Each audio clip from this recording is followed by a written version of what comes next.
Hello friends, welcome to the Vande Mataram academy Gwalior. तो आज हम साइंस का टॉपिक लेकर आए हैं, यूनिट एंड मेजरमेंट, इकाई और मापन। तो आइए स्टार्ट करते हैं। पहला क्वेश्चन आता है कि हमें मापन की जरूरत क्यों पड़ी। जैसे आप 5 kg शक्कर लेने जाते हैं या कोई प्रोडक्ट लेने जाते हैं, तो इसमें जो 5 है वो हो जाती है संख्या, और केजी क्या है, मात्रक यानी कि यूनिट। अब ये संख्या और मात्रक का जो गुणनफल है वो कहलाता है भौतिक राशि। तो यहां से क्वेश्चन बनता है कि भौतिक राशि किसे कहते हैं। तो संख्या और मात्रक का गुणनफल भौतिक राशि कहलाता है।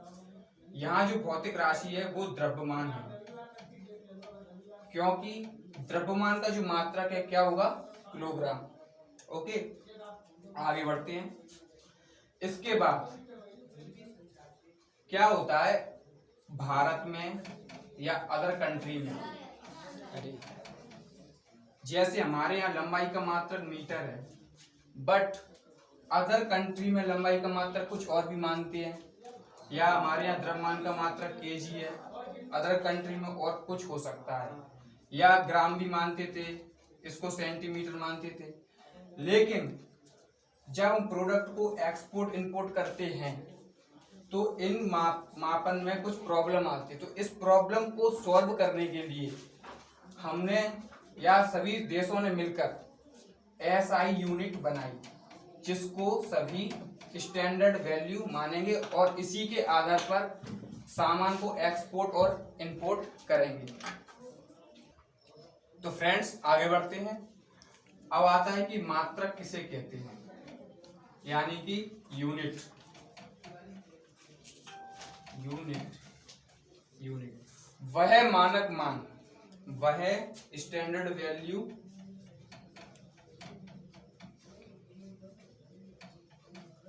मात्रक वह मानक मान है जिससे तुलना करके हम भौतिक राशि को प्रदर्शित करते हैं। भौतिक राशि को प्रदर्शित करते हैं, तो वही मात्रक कहलाता है। ओके, आगे बढ़ते हैं। तो 1832 में एक साइंटिस्ट थे जिनका नाम था गॉस, जो कहाँ के थे, फ्रांस के। बोलिए इनसे आवाज आ रही है। तो 1832 में एक साइंटिस्ट थे जिनका नाम था गॉस, ये फ्रांस के थे। तो इन्होंने भौतिक राशियों को, जैसे कि लंबाई को मिलीमीटर में, द्रव्यमान को मिलीग्राम में और समय को सेकेंड्स में मापा। तो बच्चों आप इसका स्क्रीनशॉट ले लीजिए। आगे बढ़ते हैं। तो 1873 में साइंटिस्ट हैं मैक्सवेल व केल्विन, जिन्होंने लंबाई को किलोमीटर में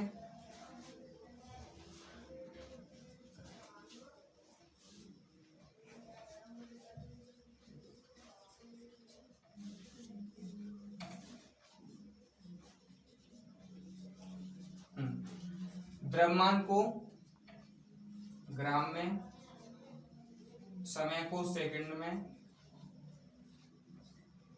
और लंबाई को सेंटीमीटर में मापा।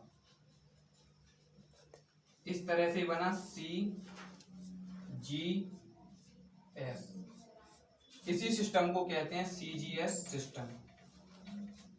ये दोनों ही साइंटिस्ट फ्रांस से थे, इसलिए इसको फ्रेंच या मीट्रिक पद्धति कहा जाता है।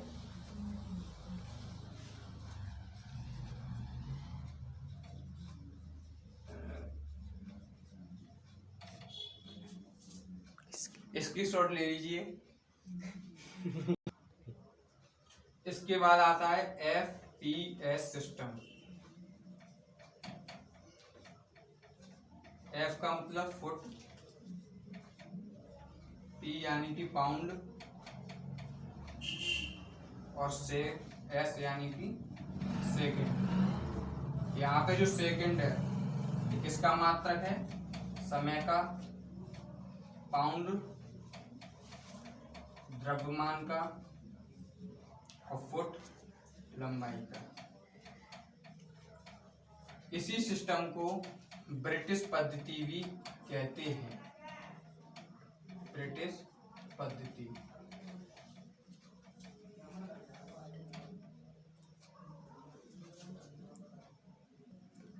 तो इसके बाद FPS सिस्टम आया, जिसे ब्रिटिश पद्धति भी कहा जाता है।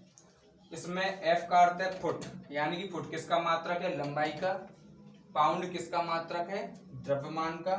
और सेकंड समय का मात्रक है। तो दोस्तों आगे बढ़ते हैं। अब है 20 मई 1875। इसमें आपको सन भी याद रखनी है और डेट भी याद रखनी है, क्योंकि सभी देशों ने मिलकर जिसमें कितने देश शामिल थे? 17 देश। इन्होंने एक संस्था बनाई जिसका नाम है CGPM। इसका अर्थ होता है general conference of weight and measure. Okay, तो CGPM में उस समय जो देश थे वो कितने थे? 17।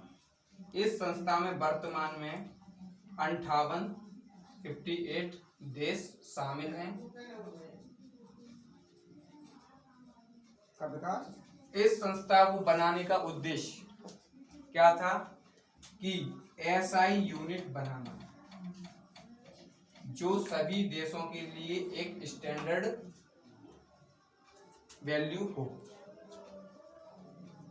ओके, आगे बढ़ते हैं।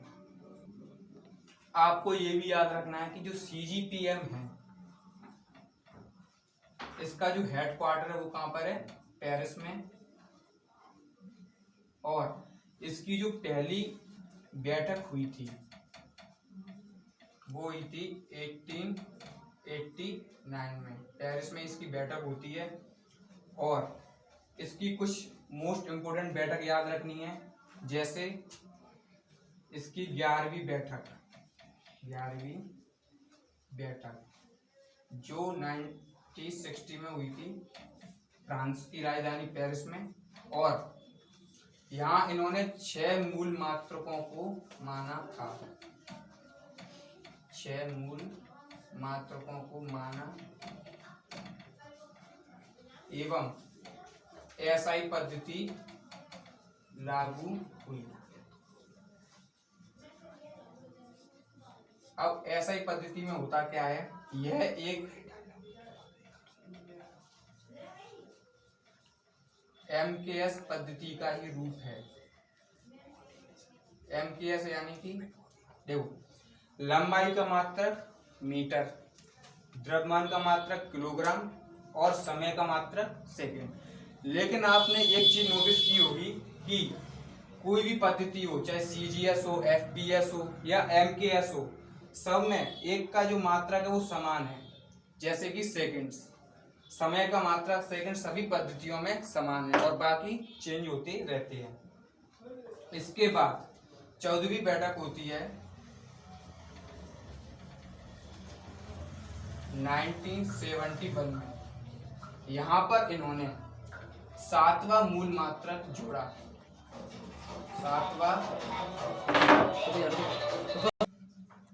7वां मूल मात्रक जोड़ा, जिसका नाम था पदार्थ का परिमाण।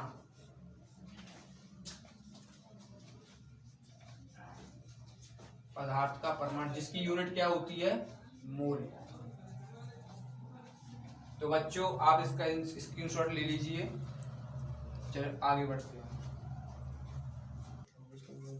अब जो भौतिक राशि है, भौतिक राशि, अब हम इनके मात्रक एक एक से पढ़ेंगे।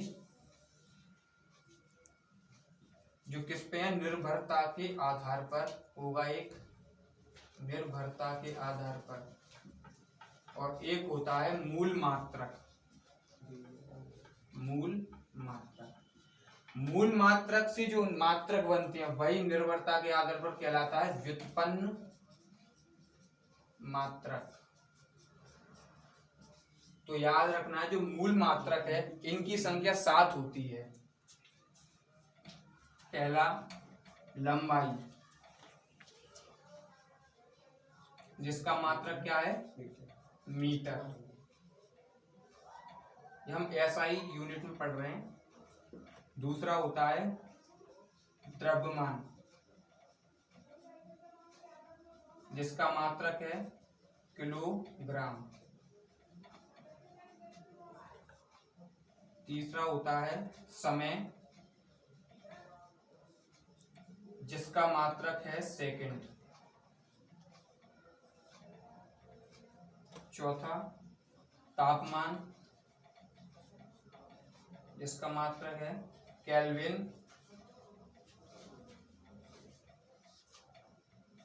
पांचवा होता है विद्युत धारा, विद्युत धारा, इसका मात्रक क्या हो जाएगा, एम्पियर। Ampere, ampere. छठवां है ज्योति तीव्रता, ज्योति तीव्रता, जिसका मात्रक हो जाएगा कैंडेला। तो ये 6 मूल मात्रक हैं, इनको कब माना था, 1960 में, ठीक है। इसके बाद 1971 में 7वां जोड़ा गया इसमें, जिसका नाम था पदार्थ का परिमाण, जिसका मात्रक हो जाता है मूल। अब व्युत्पन्न मात्रक किसे कहते हैं, मूल मात्रक से ही व्युत्पन्न मात्रक बनते हैं, क्योंकि जो व्युत्पन्न मात्रक हैं वो मूल मात्रक पर निर्भर करते हैं। जैसे एग्जांपल लेते हैं हम, चाल। चाल बराबर सभी जानते हैं कि दूरी बटे समय। अब देखिए दूरी क्या हो गई, लंबाई, ओके। चाल, तो जो लंबाई थी वो होगी मूल मात्रक। तो जो मूल मात्रक से जो मिलकर बनता है वो क्या बनती है, व्युत्पन्न मात्रक। तो चाल क्या हो गया, व्युत्पन्न मात्रक। यानी कि व्युत्पन्न मात्रक मूल मात्रक पर ही निर्भर करते हैं। आगे बढ़ते हैं दोस्तों। अब जो दिशा के आधार पर है, दिशा के आधार पर भौतिक राशियां, हेडिंग डालोगे आप, दिशा के आधार पर भौतिक राशियां। तो ये 2 प्रकार की होती है, एक होती है अदिश राशि, अदिश, और एक होती है सदिश, या सदिश। तो नाम से ही पता चल रहा है अदिश, यानी कि जिसमें दिशा नहीं होती, केवल परिमाण होता है। क्या होता है, परिमाण, यानी कि वैल्यू होती है, दिशा नहीं होती। पहला पॉइंट यही हो जाता है, दिशा नहीं। जबकि सदिश में क्या होता है, दोनों होते हैं, परिमाण भी होता है प्लस दिशा भी होती है, वो सदिश राशियां कहलाती हैं। अब इनके एग्जाम्पल देखेंगे हम, जैसे लंबाई।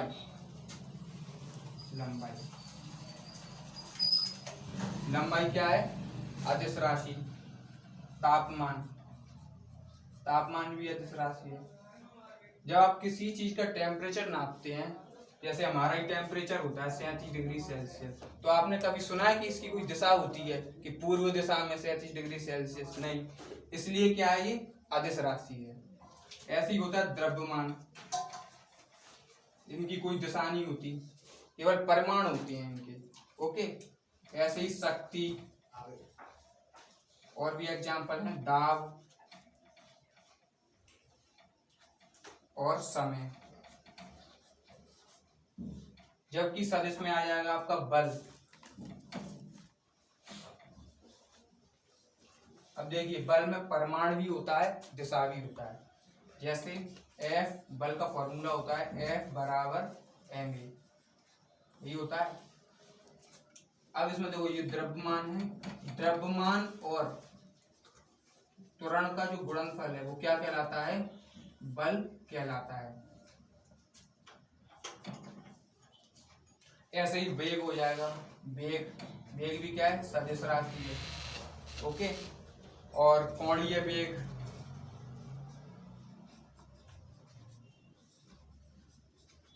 यानी कि इनके परिमाण के साथ साथ दिशा की भी आवश्यकता होती है। आगे बढ़ते हैं।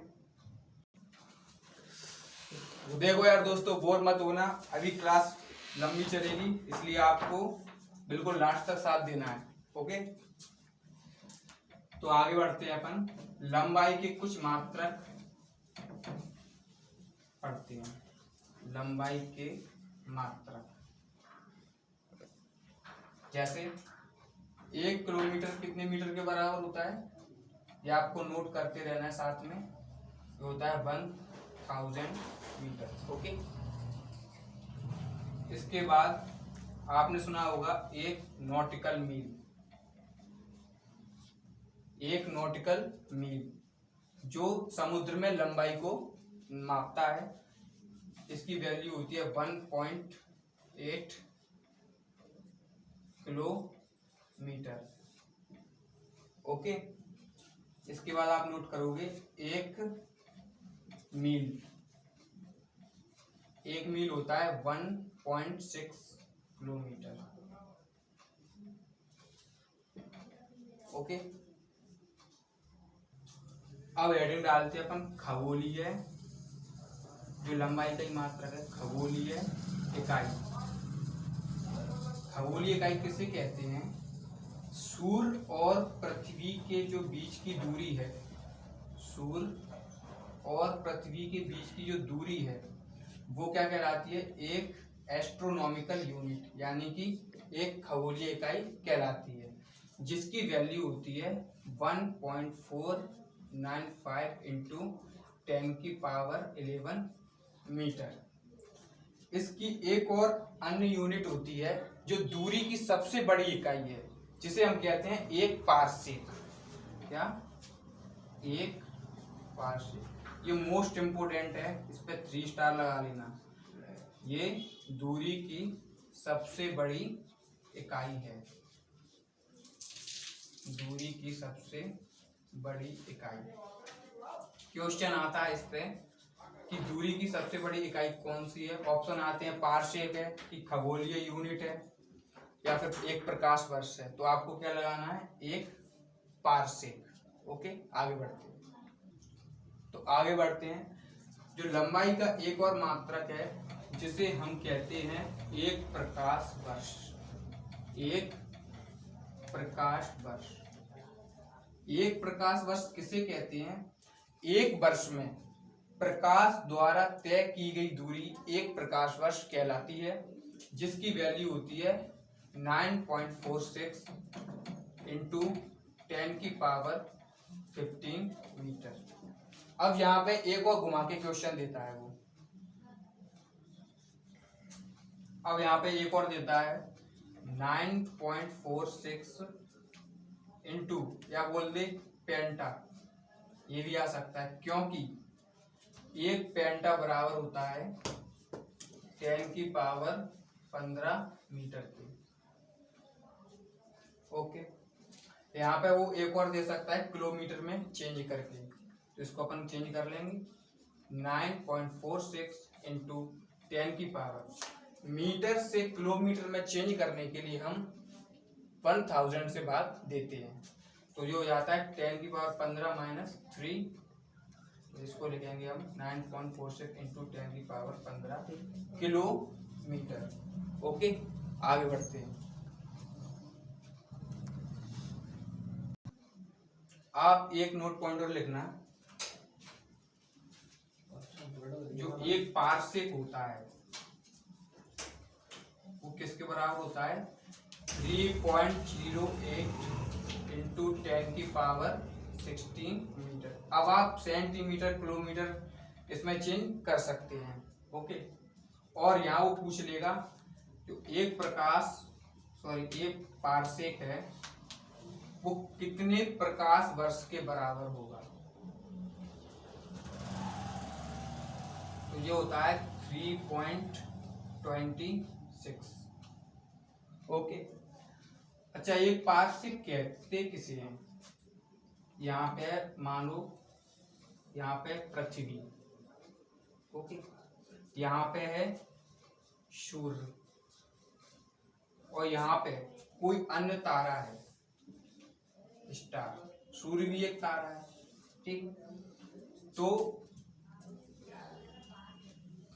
सूर्य और तारे के बीच की दूरी किसके सापेक्ष ली जाती है? पृथ्वी के सापेक्ष। और यहाँ पे एक एंगल बनता है थीटा, जिसकी वैल्यू होती है 1/3600। ओके, और यहाँ पर सूर्य और तारे की जो बीच की दूरी है पृथ्वी के सापेक्ष, वो क्या कहलाती है? एक पारसेक कहलाती है। ओके, आगे बढ़ते हैं। आप लंबाई की कुछ और मात्रक लिख लीजिए, जैसे 1 फुट है। 1 फुट कितने इंच के बराबर होता है? सभी जानते हैं 12 इंच, ठीक। यहां से हम 1 फुट को मीटर में भी कन्वर्ट कर सकते हैं और सेंटीमीटर में। कैसे? जो 1 इंच होता है, 1 इंच वो 2.5 सेंटीमीटर के बराबर होता है, 2.54 सेंटीमीटर के बराबर होता है। अब इसमें हम मल्टीप्लाई करेंगे मीटर में चेंज, सॉरी सेंटीमीटर में चेंज करने के लिए। तो 12 इंटू क्या हो जाएगा? 12 4 जा 48, 4 ये हो जाएगा 4 6 4 2 जा 3। हाँ, तो ये हो जाएगा आपका 30.48। ये आपको याद नहीं करना, आपको केवल ये याद करना है, आप इसकी वैल्यू निकाल सकते हैं। और मीटर में कन्वर्ट करेंगे तो ये हो जाएगा 3048 मीटर। यहाँ पे एक चीज और याद रखना है आपको, जो 1 मीटर है वो 3.28 फुट के बराबर होता है, ठीक। आगे बढ़ते हैं। तो दोस्तों आगे बढ़ते हैं। अब हम हेडिंग डालेंगे द्रव्यमान के मात्रक। द्रव्यमान के मात्रक। तो पहला आता है 1 पाउंड। 1 पाउंड याद रखना है इसको, ये 16 औंस के बराबर होता है, ठीक है। तो यहां से भी आता है कितने मीटर के बराबर होता है, सॉरी कितने किलोग्राम के बराबर होता है, कितने ग्राम के बराबर होता है। तो पहले आपको रखना है जो 1 आउंस होता है, 1 आउंस बराबर होता है 28.35 ग्राम के बराबर होता है। ओके, यहाँ से हम कन्वर्ट कर लेंगे ग्राम में। 16 इंटू 35। तो इसका जो आंसर आएगा वो आएगा लगभग में पॉइंट ऐसे ही 28 ग्राम आ जाएगा। ओके, आगे बढ़ते हैं। तो दोस्तों अब हम हेडिंग डालेंगे 10 की घात। इस पे क्वेश्चन बहुत आते हैं, मोस्ट इंपोर्टेंट। तो एक तरफ आप डालोगे यहाँ पे 10 की पावर 1, यहाँ लिखोगे 10 की पावर -1। इसका याद रखना, ये किसके बराबर होता है? 10 की पावर 1 ये होता है डेका के बराबर, और 10 की पावर जो -1 होता है ये होता है डेसी के बराबर। ओके, 10 की पावर 2 और 10 की पावर -2 ये होता है सेंटी के बराबर, सेंटी के बराबर। और जो 10 की पावर 2 होता है ये होता है हेक्टो। 10 की पावर 3, यहाँ लिखेंगे हम 10 की पावर -3। 10 की पावर 3 होता है किलो, और 10 की पावर -3 हो जाएगा मिली। और कुछ मत समझ लेना, मिली। अब आता है 10 की पावर 6, ये होता है मेगा। 10 की पावर -6 माइक्रो। माइक्रो को आपको याद करना पड़ेगा, बहुत इंपॉर्टेंट है माइक्रो। इसके बाद आता है 10 की पावर 9, जो गीगा के बराबर होता है। 10 की पावर -9 ये होता है 1 नैनो। ठीक, यहाँ याद रखना 10 की पावर -10 ये होता है 1 एंगस्ट्रॉम के बराबर। ओके, देखो दोस्तों, इसकी कोई ट्रिक नहीं है याद करने की, लेकिन आप इसको कैसे याद करोगे, बिल्कुल आमने सामने। जैसे 10 की पावर 1 है या -1 है, तो आप यहाँ पर कंफ्यूज नहीं होगे, इसलिए आप इसको लिख लिख के 2-3 बार याद करोगे, याद हो जाएगा सरलता से। आगे बढ़ते हैं। अब आता है 10 की पावर 12, 10 की पावर -12। 10 की पावर 12 जो होता है वो होता है 1 टेरा के बराबर। टेरा नहीं है, ये टेरा है। यहाँ होता है 10 की पावर -12, ये होता है 1 पिको के बराबर। इसके बाद 10 की पावर 15, ये बता चुका हूं मैं, ये होता है 1 पेंटा। और जो 10 की पावर -15 ये होता है 1 फर्मी। अब यहाँ पे आपको एक चीज याद रखना है। क्या याद रखना है? आप केमिस्ट्री में भी पढ़ोगे ये चीज, कि जो परमाणु होता है, परमाणु, इसमें क्या होता है, बीच में सेंटर में नाभिक। तो जो नाभिक की जो त्रिज्या होती है वो 1 फर्मी के बराबर होती है, यानी कि 10 की पावर -15। ओके, आगे बढ़े। फिर आता है 10 की पावर 18, 10 की पावर -18। अब जो 10 की पावर 18 है, तो 10 की पावर जो 18 हो जाएगा वो हो जाएगा आपका एक्सा, और 10 की पावर -18 हो जाएगा एटो। तो बस आपको यही याद रखना है, और आपको मेरी बात ध्यान से सुनना है कि आप यदि मेरी वीडियो डेली देखोगे तो आपको साइंस में नंबर बनना बना दिया तो आप कहना, लेकिन आपको मेरे साथ लगना होगा साथ में। और आप जानते हो कि एक वीडियो बनाने में कितनी मेहनत लगती है। मेरे साथ मेरी पूरी टीम ने बहुत मेहनत की है, तो आप उस मेहनत को देखिए और आप कंटेंट देखिए कि आपको कंटेंट कैसा मिल रहा है। तो आप बिल्कुल विश्वास मानिए, आपका एक भी नंबर बाहर नहीं जाएगा यहाँ से। ओके, तो देखो, आप जो ये साइंस पढ़ रहे हो ना, ये कंटेंट, ये एमपी पुलिस में तो देगा ही साथ। आप कोई भी प्रतियोगी परीक्षा ले लो, जैसे रेलवेज है, एसएससी है, उसमें भी कोई क्वेश्चन बाहर नहीं जाएगा, ये मेरी गारंटी है। ओके, और देखो, आपको सब्सक्राइब करना है कंटेंट देखकर, कंटेंट देखकर, और मेहनत लाइक भी करना यदि ये मेहनत आपको पसंद आती है। धन्यवाद। हाँ, और ये अपना YouTube चैनल है जिसका नाम है द वंदे मातरम एकेडमी। इसको बिल्कुल दिमाग में छाप लो, और कोई भी किसी भी प्रकार की हेल्प हो स्टडी से संबंधित तो आप इस नंबर पर मैसेज कर सकते हैं, व्हाट्सएप, तो आपकी समस्या का समाधान हो जाएगा। धन्यवाद।